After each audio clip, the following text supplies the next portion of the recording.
Tingnan nyo to mga lodi, ganyan lang daw kadaling magtanggal ng bula sa salaan niya, no? Kutsara lang ang kailangan, no?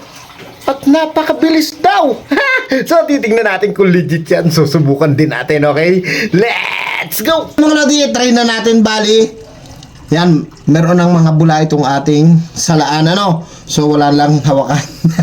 So ito na the moment of truth. Tingnan natin kung mabilis nga, mas mabilis yung may kutsara kaysa sa kamay lang. So ito, itry muna natin kamay lang. The moment of truth. In 3, 2, 1. Yan, kamay lang. Yan, tingnan natin kung alin ang mas mabilis. Yan.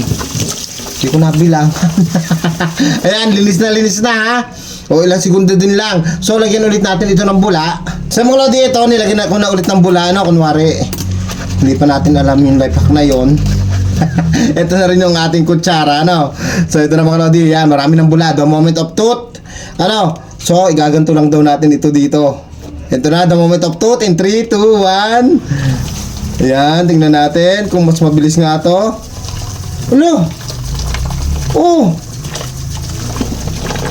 Saglit lang!